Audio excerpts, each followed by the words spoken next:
gens montaient ensemble au temple. À l'heure de la prière, c'était la 9e heure. Il y avait un homme boiteux de naissance qu'on portait et qu'on plaçait tous les jours à la porte du temple appelé la Belle pour qu'il demande l'aumône à ceux qui entraient dans le temple. Cet homme, voyant Pierre et Jean qui allaient y entrer, leur demanda l'aumône. Pierre, de même que Jean, fixa les yeux sur lui et dit « Regarde-nous ». Il les regardait attentivement, s'attendant à recevoir d'eux quelque chose. Alors, Pierre lui dit « Je n'ai ni argent ni or, mais ce que j'ai, je te le donne. Au nom de Jésus-Christ de Nazareth, lève-toi et marche. » Et le prenant par la main droite, il le fit lever. Au même instant, ses pieds et ses chevilles devinrent fermes. D'un saut, il fut debout et il se mit à marcher. Il entra avec eux dans le temple, marchant, sautant et louant Dieu. Tout le monde le vit, marchant et louant Dieu. Il reconnaissait que c'était celui qui était assis à la belle porte du temple pour demander l'aumône, et ils furent remplis d'étonnement et de surprise au sujet de ce qui lui était arrivé. Comme ils ne quittaient pas Pierre et Jean, tout le peuple étonné accourut vers eux au portique dit de Salomon.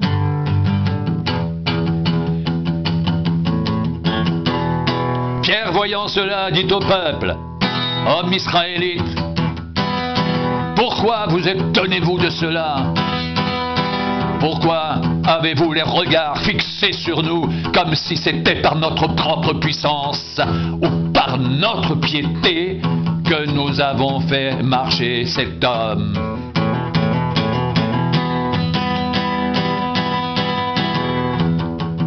Le Dieu d'Abraham, d'Isaac et de Jacob, le Dieu de nos pères, a glorifié son serviteur Jésus, que vous avez livré et renié devant Pilate, qui était de l'avis qu'on le relâche. Vous avez renié le saint et le juste, et vous avez demandé qu'on vous accorde la grâce d'un meurtrier. Vous avez fait mourir le prince de la vie, que Dieu a ressuscité des morts. Nous en sommes témoins. C'est par la foi en son nom que son nom a raffermi celui que vous voyez et connaissez. C'est la foi en lui qui a donné à cet homme cette entière guérison en présence de vous tous.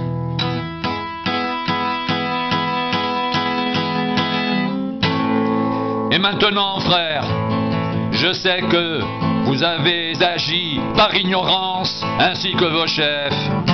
Mais Dieu a accompli de la sorte ce qu'il avait annoncé d'avance par la bouche de tous ses prophètes, que son Christ devait souffrir.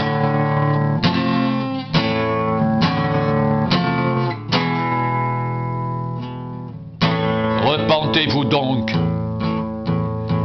et convertissez-vous pour que vos péchés soient effacés, afin que des temps de rafraîchissement viennent de la part du Seigneur, et qu'il envoie celui qui vous a été destiné, Jésus-Christ,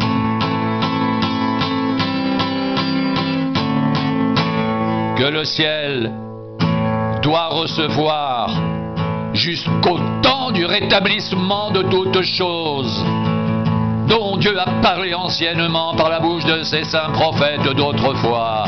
Moïse a dit, « Le Seigneur votre Dieu vous suscitera d'entre vos frères un prophète comme moi. Vous l'écouterez dans tout ce qu'il vous dira. Et quiconque n'écoutera pas ce prophète sera exterminé du milieu du peuple. » Tous les prophètes qui ont successivement parlé depuis Samuel ont aussi annoncé ces jours-là. Vous êtes les fils des prophètes et de l'alliance que Dieu a traitée avec nos pères en disant à Abraham: toutes les familles de la terre seront bénies en ta postérité. C'est à vous premièrement que Dieu, ayant suscité son serviteur, l'a envoyé pour vous bénir, en vous détournant chacun de vous de ses iniquités.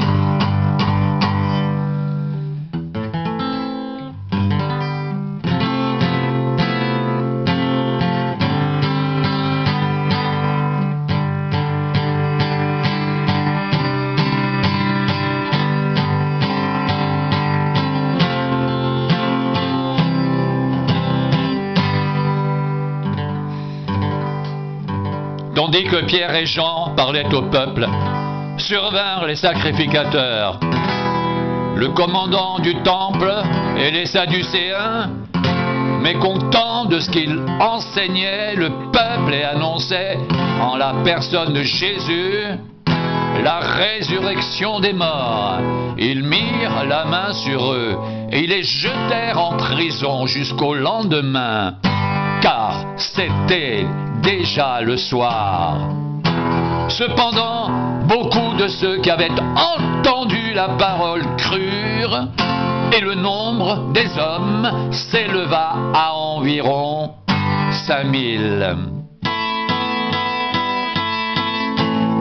Le lendemain, les chefs du peuple, les anciens et les scribes, s'assemblèrent à Jérusalem avec Anne, le souverain sacrificateur, Caïphe, Jean, Alexandre, et tous ceux qui étaient de la race des principaux sacrificateurs. Ils firent placer au milieu d'eux Pierre et Jean, et leur demandèrent: par quel pouvoir ou au nom de qui avez-vous fait cela? Alors Pierre, rempli du Saint-Esprit, leur dit: chef du peuple et ancien d'Israël, puisque nous sommes interrogés aujourd'hui sur un bienfait accordé à un homme malade, afin que nous disions comment il a été guéri, sachez-le tous, et que tout le peuple d'Israël le sache, c'est par le nom de Jésus-Christ de Nazareth que vous avez crucifié et que Dieu a ressuscité des morts. C'est par lui que cet homme se présente en pleine santé devant vous. Jésus est la pierre rejetée par vous qui bâtissez et qui est devenue la principale de l'angle. Il n'y a de salut en aucun autre, car il n'y a sous le ciel aucun autre nom qui ait été donné parmi les hommes par lequel nous devions être sauvés.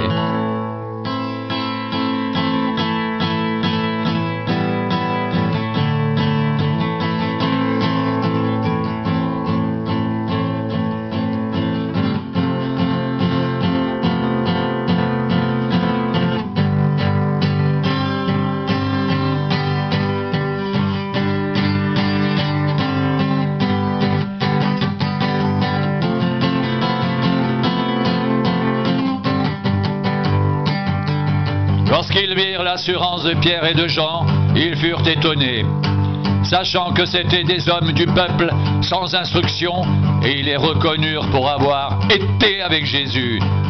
Mais comme ils voyaient là près d'eux l'homme qui avait été guéri, ils n'avaient rien à répliquer. Ils leur ordonnèrent de sortir du Sanhédrin, et ils délibérèrent entre eux, disant: que ferons-nous à ces hommes? Car il est manifeste pour tous les habitants de Jérusalem qu'un miracle signalé a été accompli par eux, et nous ne pouvons pas le nier. Mais afin que la chose ne se répande pas davantage parmi le peuple, défendons-leur avec menace de parler désormais à qui que ce soit en ce nom-là, et les ayant appelés, ils leur défendirent absolument de parler et d'enseigner au nom de Jésus. Pierre et Jean leur répondirent: jugez s'il est juste devant Dieu de vous obéir plutôt donc à Dieu, car nous ne pouvons pas ne pas parler de ce que nous avons vu et entendu.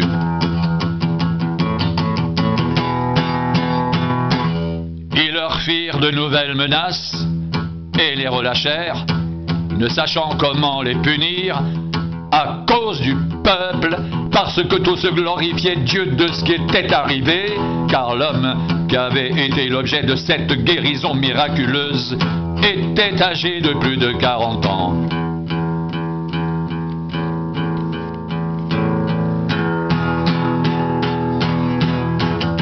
Après avoir été relâchés, ils allèrent vers les leurs et racontèrent tout ce que les principaux sacrificateurs et les anciens leur avaient dit. Lorsqu'ils l'eurent entendu, ils élevèrent à Dieu la voix, tous ensemble, et dirent: Seigneur, toi qui as fait le ciel et la terre, la mer et tout ce qui s'y trouve, c'est toi qui as dit par le Saint-Esprit, par la bouche de notre Père, ton serviteur David, pourquoi ce tumulte parmi les nations et ces vaines pensées parmi les peuples? Les rois de la terre se sont soulevés et les princes se sont ligués contre le Seigneur et contre son oint. En effet, contre ton saint serviteur Jésus, que tu as oint, Hérode et Ponce Pilate se sont ligués dans cette ville avec les nations et avec les peuples d'Israël pour faire tout ce que ta main et ton conseil avaient arrêté d'avance.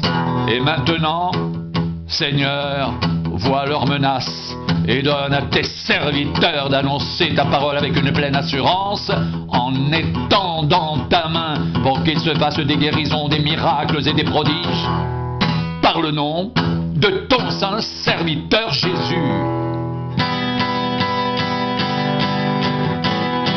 Quand ils eurent prié, le lieu où ils étaient assemblés trembla. Ils furent tous remplis du Saint-Esprit et ils annonçaient la parole de Dieu avec assurance. La multitude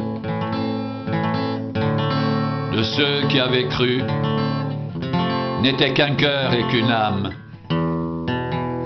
Nul ne disait que ses biens lui appartenaient en propre, mais tout était commun entre eux.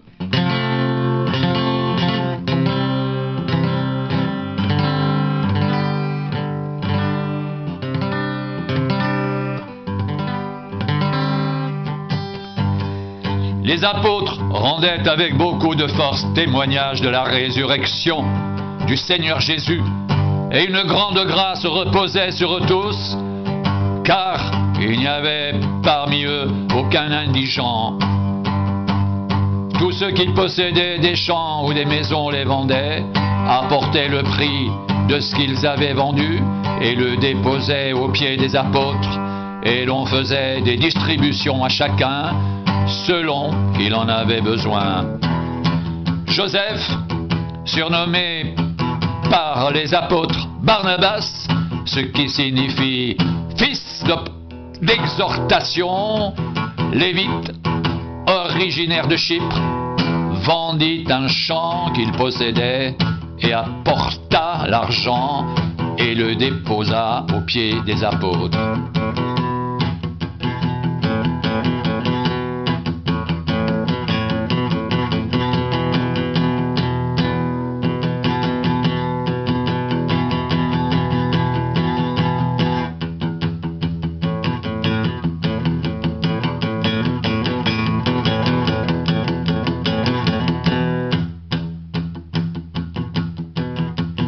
Mais un homme nommé Ananias, avec Saphira sa femme, vendit une propriété et retint une partie du prix, sa femme le sachant, puis il apporta le reste et le déposa aux pieds des apôtres.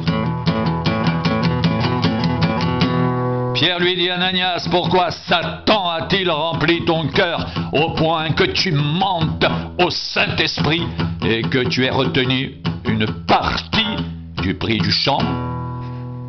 S'il n'avait pas été vendu, ne te restait-il pas? Et après qu'il a été vendu, le prix n'était-il pas à ta disposition?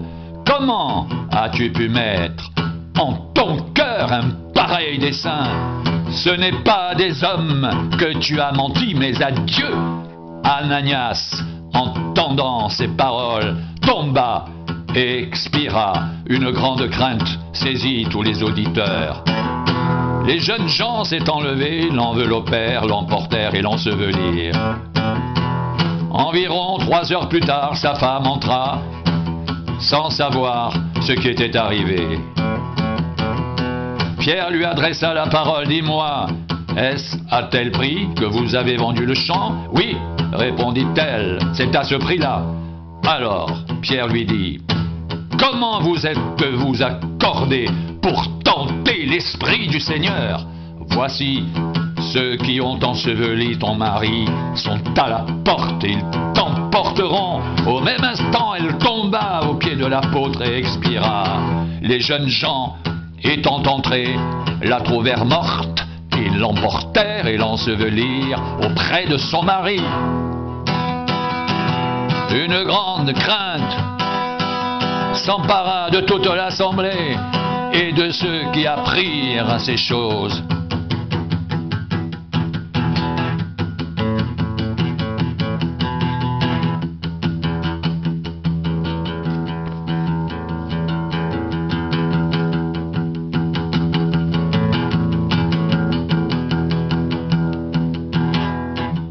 Beaucoup de miracles et de prodiges se faisaient au milieu du peuple par les mains des apôtres.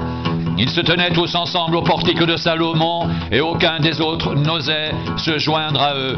Mais le peuple les louait hautement. Le nombre de ceux qui croyaient au Seigneur, hommes et femmes, augmentait de plus en plus, de sorte qu'on apportait les malades dans les rues et qu'on les plaçait sur des lits et des couchettes, afin que lorsque Pierre passerait, son nombre au moins en couvre quelques-uns. La multitude accourait aussi des villes voisines à Jérusalem, amenant des malades et des gens tourmentés par des esprits impurs, et tous étaient guéris.